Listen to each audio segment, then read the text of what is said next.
Bonjour à tous. Good morning, everyone. Ce mercredi, on a reçu une livraison de plus de 400 000 doses du vaccin Pfizer. Il s'agit de notre plus grosse livraison à ce jour. La semaine prochaine, on s'attend à en recevoir encore plus, soit près d'un demi-million. D'ici la fin mars, on est en bonne voie de recevoir 6 millions de doses au total des vaccins de Moderna et de Pfizer.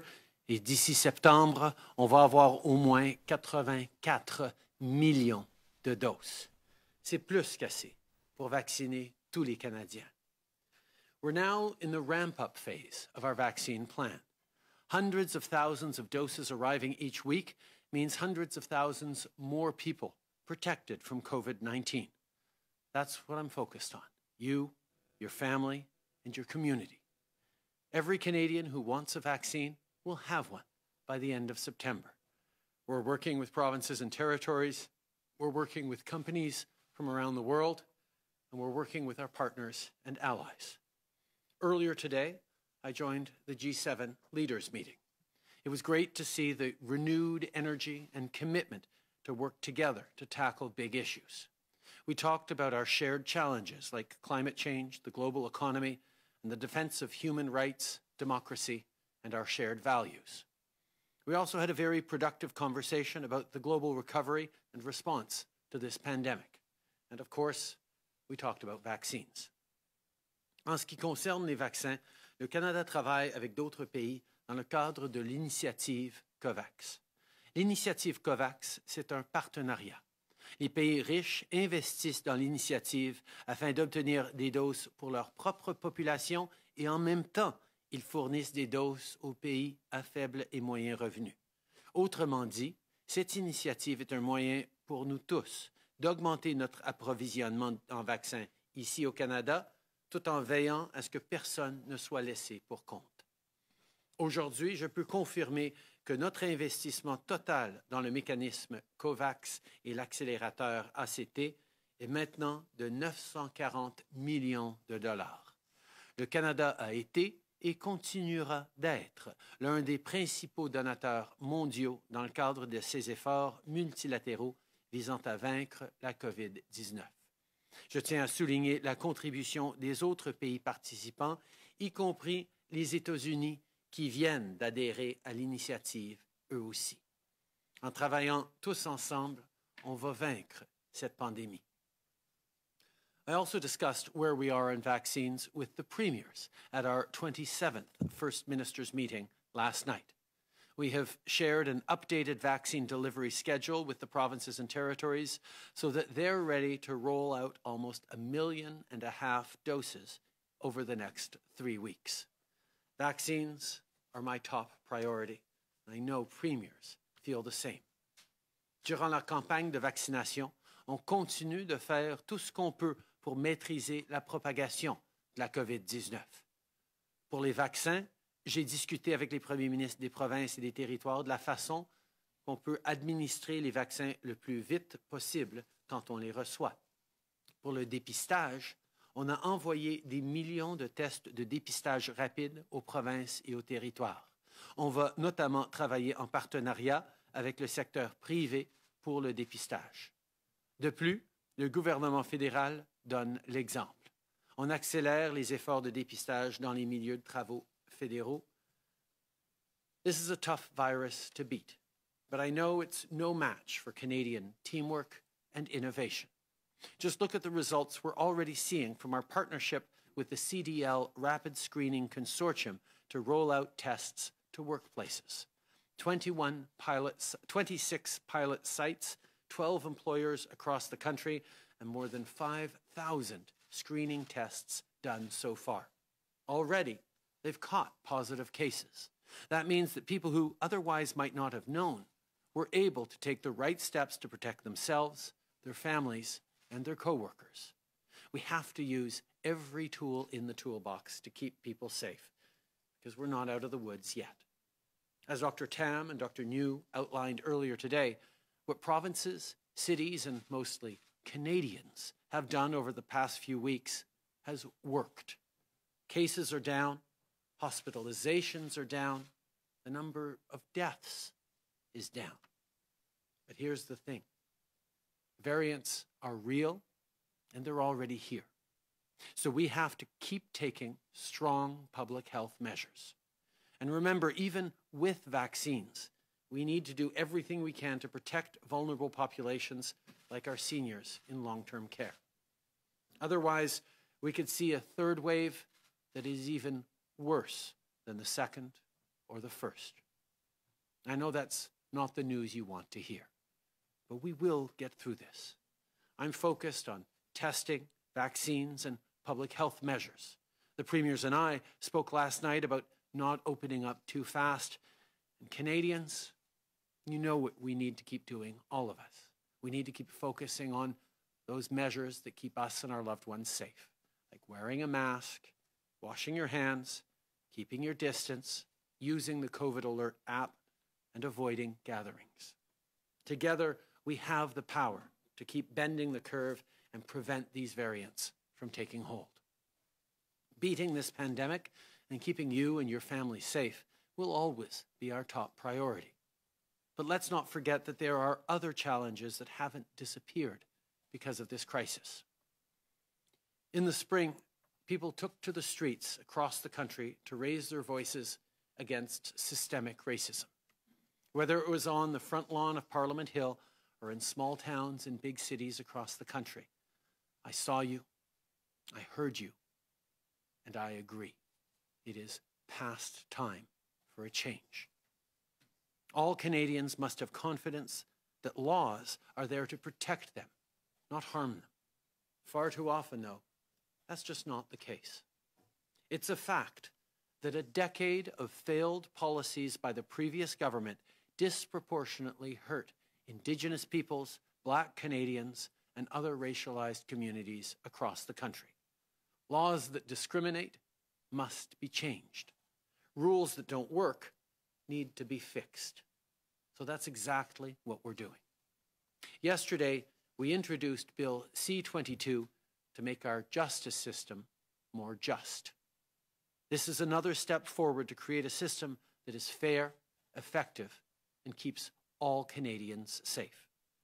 What our communities need is a justice system that punishes criminals and makes sure they go to jail so they can't put others in danger. What we don't need is a system that targets racialized people because of systemic discrimination.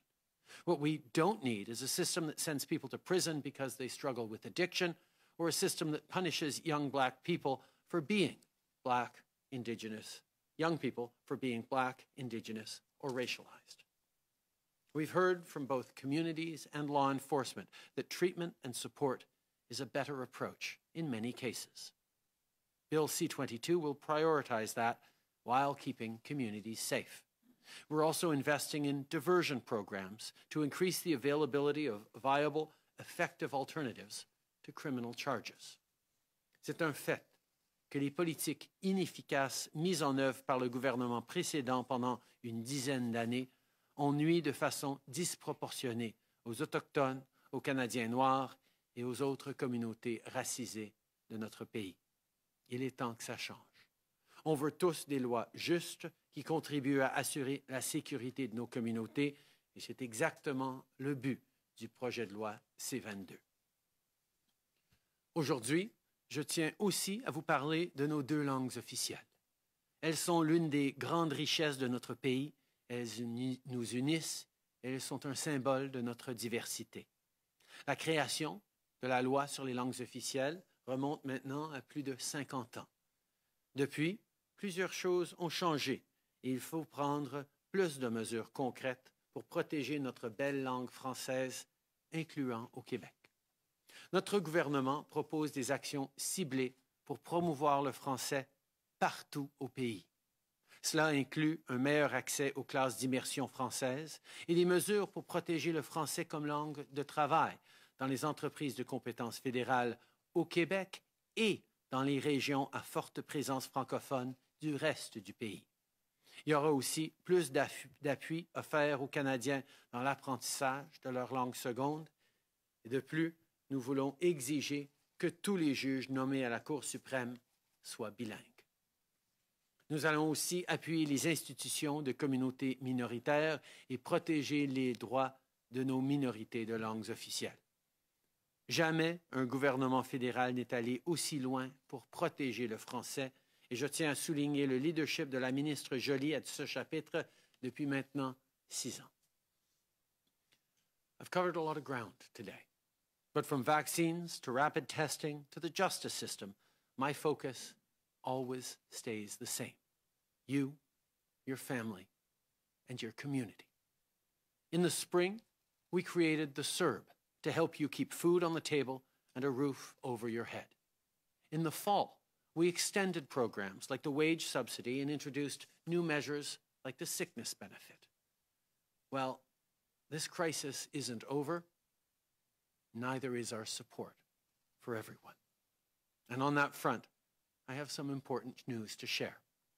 To begin with, we are extending the Canada Recovery Benefit and the Canada Recovery Caregiving Benefit by 12 weeks. That makes the new maximum you can claim 38 weeks in total. If you need support while you look for a job, or if you have to stay home to take care of your family, these benefits will continue to be there for you. We're also extending the Canada Recovery Sickness Benefit from the current 2 weeks to a new total of 4 weeks. No one should be going to work sick right now. It's that simple. And finally, we are increasing the help available under regular EI claims to 50 weeks in total, meaning 24 more weeks that you can use if you need it. Les temps sont durs et on va être là pour vous aider aussi longtemps qu'il le faudra. Plus tôt cette semaine, j'ai reçu une lettre de Laura de Québec. Elle joue pour l'équipe de soccer du Rouge et Or de l'Université Laval. Ce que Laura m'a dit, c'est à quel point c'est difficile pour elle et son équipe d'être motivés quand il n'y a plus de matchs et d'entraînement à cause de la COVID-19. Laura, je sais que tu as hâte de retourner sur le terrain, de vivre des moments de joie et de fierté avec tes coéquipières ou même juste de pouvoir vous pratiquer ensemble après les cours. Le printemps s'en vient, la neige va fondre, les terrains verts de soccer vont finir par réapparaître. Et je veux dire à toi et à ton équipe de ne pas lâcher. Souvenez-vous que vous n'êtes pas seul là-dedans. On reste là pour vous. On va être là pour vous appuyer. Et ensemble, on va passer à travers. Thank you, Prime Minister. We'll now turn the phones for questions from media. One question, one follow-up. Over to you, Operator. Thank you. Merci. First question, Jamie Pashagumskum, APTN. Line open. Thank you, Mr. Prime Minister. On Bill C-22, it was introduced yesterday to eliminate some mandatory minimum penalties. There are critics out there saying that it's not enough and it's a weak response to a huge injustice in the legal system. So what would you say to those people? Because they're saying that it doesn't even meet the MMIWG calls to action, calls to action, or the TRC calls to justice. The step we took yesterday is a significant step forward in making our justice system more just. We know that certain measures disproportionately affect Indigenous, Black Canadians, racialized Canadians. We have the numbers and the stats to prove it. We need to address systemic discrimination and racism as we committed to. There are always more things we need to do, but this represents a big and significant step forward in fixing what is wrong with our justice system that, because of systemic discrimination, continues to disproportionately punish Black and Indigenous peoples in ways that is simply unacceptable. You point out, well, Jamie, there's more to do, and we will keep working on this. But what we put forward yesterday is a big and significant step forward to making things fairer for everyone. Follow-up, Jimmy? Yeah, thanks. Minister Lebetti's statement yesterday says that minimum sentencing doesn't work. Kim Pate sent out a statement on how minimum sentencing ties the hands of judges, to consider things like systemic racism and individual circumstances for people who've led lives of abuse and trauma. So why is the government not considering just getting rid of all minimum sentencing Why do they continue to tie the hands of judges like this? On one end of things, I think Canadians can understand that on crimes like first-degree murder, it's important to have mandatory minimums and minimum sentencing. That is simply understood. But in many cases, data has clearly shown that mandatory minimums disproportionately penalize racialized individuals, including racialized youth. We know that we need to move forward on making our justice system more fair, and that's exactly what we're doing. We have, based on data and evidence, taken significant steps to improve our justice system, to remove mandatory minimums from the areas in which the overrepresentation of racialized and Indigenous Canadians are significantly high, but at the same time, we will continue to move forward. We need a justice system that keeps Canadians safe, that punishes criminals, but doesn't punish people for simply being racialized or Indigenous. That's why these measures are significant, and we will continue to move forward with them. Thank you. Next question, operator. Thank you. Merci. Next question, Bill Curry, the Globe and Mail. Line open. Thanks, and good afternoon. On vaccines, President Macron is calling on wealthy countries to provide up to 5% of their current vaccine supply, which is current, not future supply, to countries in Africa and the developing world. Is that something that Canada is going to support? In our G7 call this morning, there was an excellent discussion about the responsibility that we all have to ensure that vaccines are getting out to the developing world, the world's most vulnerable. We recognize that there need to be vaccines that are WHO approved, that are safe and effective. And that's why COVAX is so important in getting out there, and why we're so pleased to see the stepping up of investments by countries like the United States to contribute to COVAX and the ACT Accelerator. At the same time, we recognize that even as we vaccinate our most vulnerable populations in Canada and in our own countries, there is a need to accelerate the vaccination, particularly of vulnerable peoples around the world, and the G7 is committed to looking at ways to do just that, not just by donating money to COVAX, but by looking at allocations of vaccines in a way that is going to make a difference as quickly as possible. Nous reconnaissons qu'on est dans une pandémie qui ne finira pas tant que tout le monde, à travers le monde, sera vacciné. Donc, c'est important que nous sommes tous partis de l'accélérateur ACT et aussi l'initiative COVAX pour s'assurer que les pays les plus vulnérables vont recevoir des vaccins pour contrer ce virus. En même temps, nous pouvons toujours en faire plus et nous allons discuter entre nous de comment on peut pas seulement investir de l'argent pour protéger les pays les plus vulnérables, mais regarder à s'assurer que des vaccins sécuritaires et efficaces, c'est-à-dire approuvés par l'Organisme mondial de la santé, puissent se rendre dans les pays qui en ont tant de besoin. Follow-up, Bill? Yes, on a related matter, the World Health Organization is calling on wealthy countries to begin redistributing their secured vaccine supplies to COVAX as soon as they've vaccinated their health workers and older people. Is that something Canada would consider? We know that it is extremely important to vaccinate the most vulnerable quickly, and we've seen the tremendous efforts that provinces, territories, and all Canadians have made in terms of beginning that vaccination process for our most vulnerable. We know there is still much more to do in Canada on getting our most vulnerable vaccinated, but absolutely, once we've vaccinated the most vulnerable, we should also look at the most vulnerable around the world. It is part of our collective responsibility, and that is an ongoing conversation that the G7 is leading on. Merci. Prochaine question, operator. Thank you. Merci. Prochaine question, Lina Dib, La Presse canadienne. À vous. Bonjour, M. Trudeau. Lundi, ça commence, entre en vigueur les mesures là, pour les quarantaines obligatoires dans les hôtels. Et le système que votre gouvernement a installé, un système de réservation par téléphone, ne fonctionne pas du tout aujourd'hui.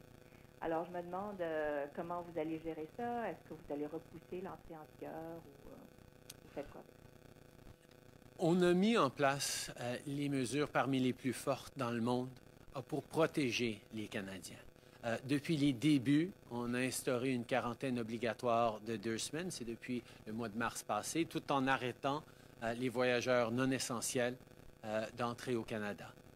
Par la suite, on a ajouté des mesures, particulièrement avec l'arrivée de nouvelles variantes. On est très inquiet et on doit faire tout ce qu'on peut pour protéger les Canadiens. Quand on amène un nouveau système, évidemment, il y a toujours des défis pour l'implémentation, mais je peux souligner que nous allons tout faire pour nous assurer qu'en priorité, on garde les Canadiens en sécurité, que les tests de dépistage à l'arrivée soient faits et que les gens soient gardés en sécurité jusqu'à ce qu'on reçoive le résultat négatif qu'on s'attend tous à avoir. Donc, vous êtes en train de me dire que même si les voyageurs n'arrivent pas à faire une réservation d'hôtel comme c'est exigé par la mesure va quand même entrer en vigueur lundi. Et puis, dans un autre ordre d'idée, l'Assemblée nationale à Québec vous a demandé de lui déléguer à elle, au gouvernement québécois, en fait, le pouvoir d'interdire les armes de poing. Est-ce que c'est quelque chose que vous considérez ou pas? Tout d'abord, juste pour préciser, Lina, nos fonctionnaires sont en train de travailler très fort pour s'assurer que le système de quarantaine soit en place d'ici lundi. On va continuer de communiquer avec les Canadiens pour les instructions sur comment ils vont pouvoir conformer à ces mesures. Deuxièmement, évidemment, nous sommes un gouvernement qui croyons profondément à l'importance de resserrer le contrôle des armes à feu. C'est pour ça qu'on a, depuis le mois de mai passé, banni les armes d'assaut au Canada. C'est maintenant illégal de les utiliser, de les vendre, de les acheter, de les transférer, de les léguer. Et avec les mesures qu'on a annoncées cette semaine, on amène des mesures supplémentaires pour protéger les Canadiens et resserrer les armes à feu. Évidemment, nous allons continuer de travailler avec les provinces, avec les municipalités, avec quiconque veut continuer de serrer le contrôle des armes à feu. On reconnaît qu'il y a plusieurs provinces qui ont indiqué qu'ils ne sont pas intéressés à ça, mais je félicite le Québec pour ses intentions et nous avons bien hâte de travailler avec eux et toute autre juridiction qui veut continuer de resserrer les armes à feu, le contrôle des armes à feu.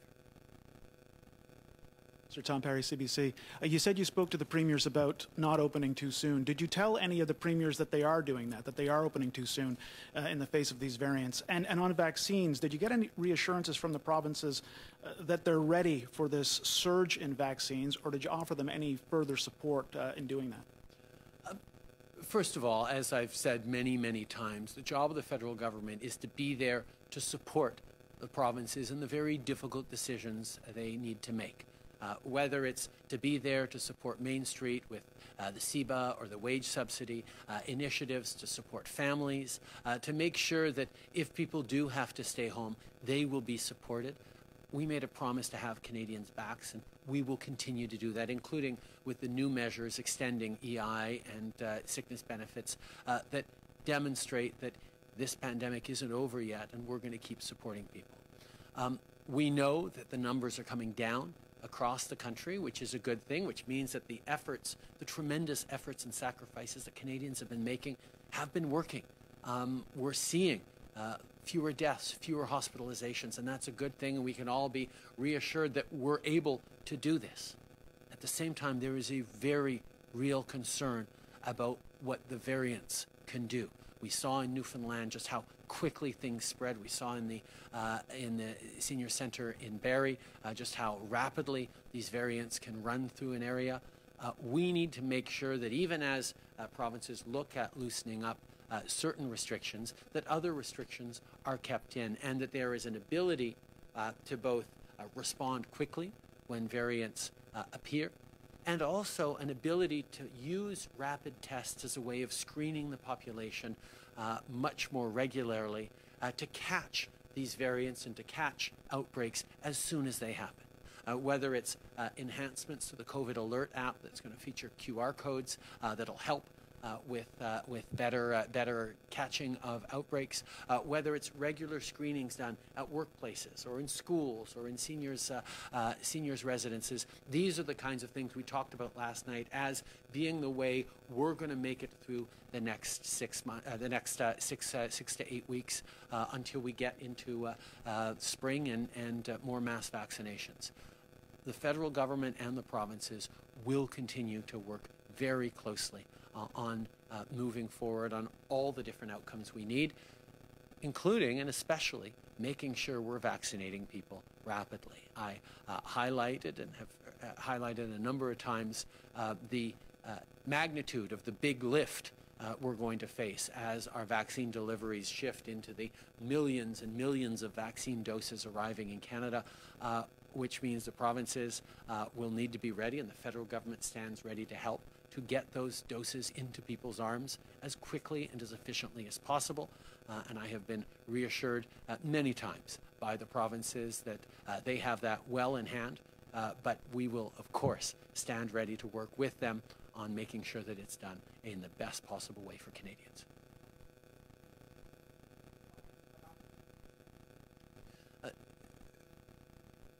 On est en train de voir très clairement que les mesures qu'on a depuis plusieurs semaines fonctionnent.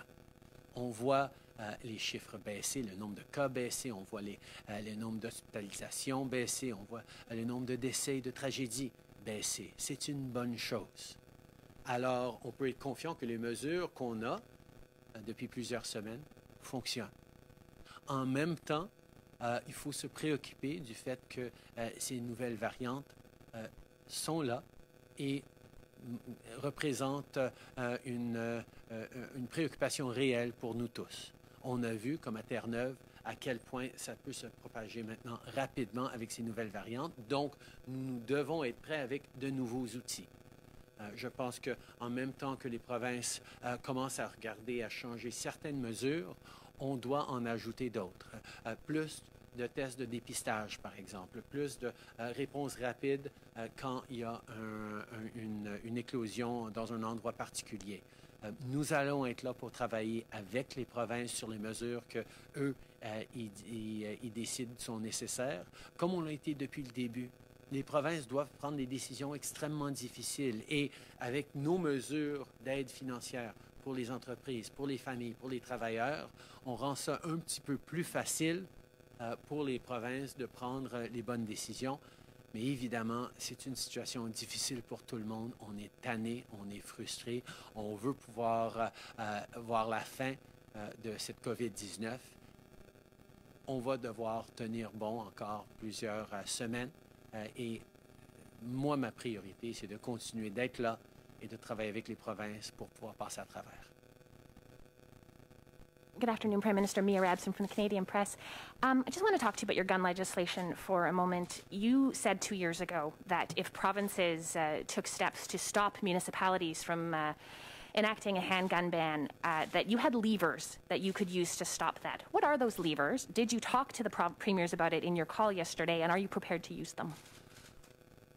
I think it's very, very clear that there are a number of municipalities, particularly big cities across this country, that very much want to be able to bring in more controls on firearms, particularly handguns, within their city limits. This is something we committed to giving the municipalities powers to do in our last election campaign, and with the legislation moving forward this week, we're doing exactly that. This is, of course, on top of strengthened rules and regulations around firearms that will apply across the country, but we recognize that certain cities and municipalities will want to go further. So we are glad to work with them and give them the capacity to bring in strong bylaws that will be backed up by federal and even criminal penalties for people who don't align with that. Unfortunately, we have seen that there are certain provinces that do not want to strengthen gun control within their borders. And we're going to have conversations with municipalities that want to do it when they find themselves in provinces that don't want to strengthen gun control on the measures we can take going forward. But I'm not going to get ahead of those conversations.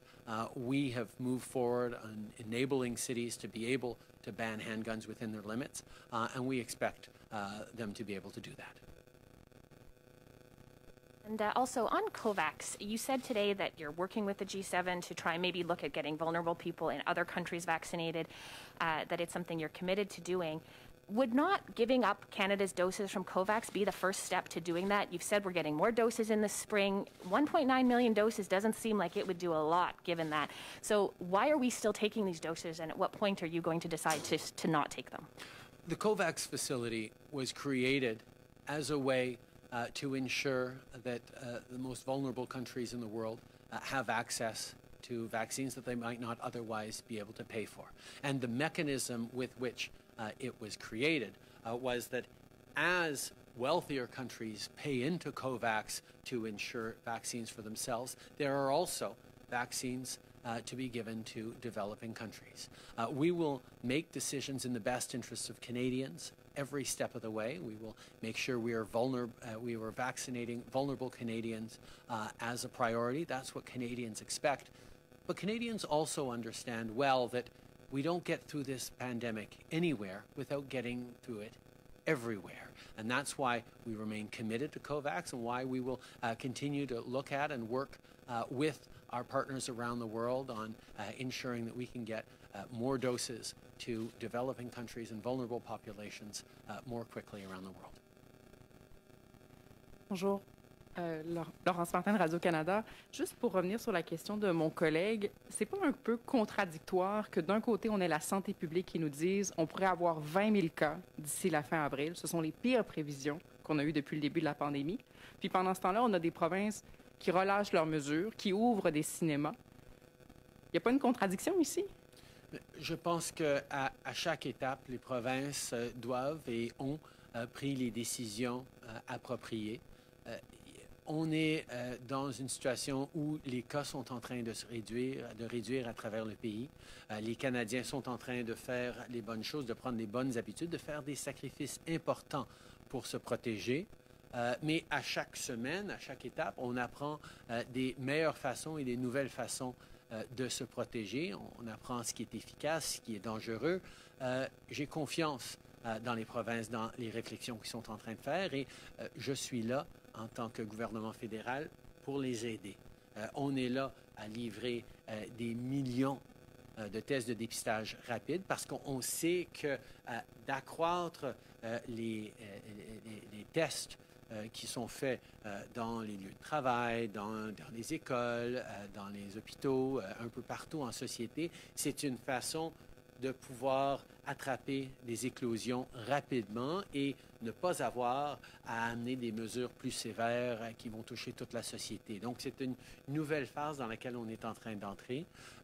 On voit, j'ai vu dans ma conversation hier soir que les provinces prennent ça très au sérieux, sont très conscients du danger que pourraient poser ces variantes et cherchent toujours à trouver ce bon équilibre.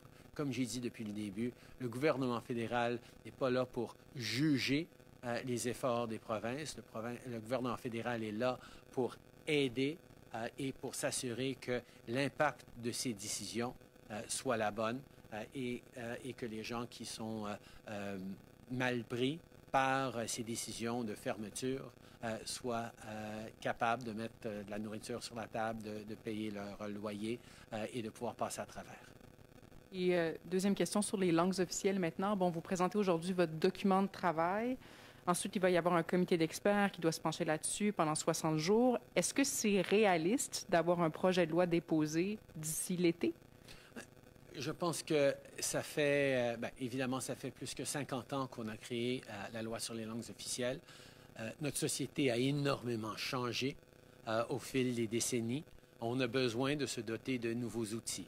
On reconnaît que même avec toutes les avancées en termes de protection de nos langues officielles à travers le pays, on a besoin d'en faire plus pour protéger le français au Québec et partout au Canada. C'est pour ça qu'on veut vraiment pouvoir travailler avec les experts, avec les communautés en situation minoritaire, avec les provinces, les territoires, pour vraiment voir quelles seront les meilleures mesures pour protéger le français et protéger nos deux langues officielles. Donc, nous allons faire le travail nécessaire pour amener au bon projet de loi et j'espère qu'on va pouvoir avancer avec ce projet de loi bientôt, mais ça dépendra énormément du travail qu'on aura à faire pour fignoler et raffiner notre proposition dans ce livre blanc très ambitieux. Hello, Prime Minister. It's Annie Bergeron-Oliver with CTV National News. On Monday, Parliament will vote on the Conservatives' motion to declare the actions China is taking against the Uyghurs a genocide. Will this be a free vote for your caucus, and will you vote, and if so, how? We are, of course, extremely concerned with the situation around human rights in Xinjiang. We have expressed many times our apprehension and our disagreement with what is going on. We've taken careful note of conclusions drawn by experts around the world, including findings of crimes against humanity and genocide. And we need to move forward, not just as a country, but as a world, on recognizing the human rights violations that are going on in China. This morning at our G7 call, we talked about China. We talked about this issue. We talked about the need to be coordinated in our way forward. This is an issue that matters deeply to me, to all Canadians, and we will continue to work with our partners and allies on taking it seriously. We're still reflecting very carefully on the best path forward for Canada, and certainly we recognize that moving forward multilaterally will be the best way to demonstrate the solidarity of Western democracies and the values shared by billions of people around the world that are extremely concerned and dismayed by reports of what's going on in Xinjiang. Respectfully, sir, that doesn't answer any of my questions. Will it be a free vote? Will you be voting? And if so, how? Nous sommes très préoccupés par la situation en Xinjiang. Ça fait plusieurs années qu'on soulève nos préoccupations avec la situation des Uyghurs dans la région ouest de la Chine.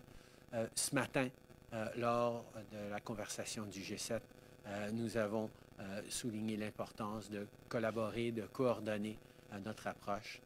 On a entendu très clairement à travers le monde des histoires ahurissantes de ce qui se passe en Xinjiang, des allégations très claires de crimes contre l'humanité et même de génocide. Nous devons d'avancer de façon coordonnée, pas juste en tant que pays seul, mais en tant que communauté internationale qui déplore ces actions. Et c'est le point que j'ai souligné ce matin dans nos conversations avec le G7. Nous devons réfléchir en tant que pays à la meilleure façon d'aller de l'avant et nous allons prendre les bonnes mesures en temps et lieu. Thank you. That concludes today's press conference. Merci tout le monde.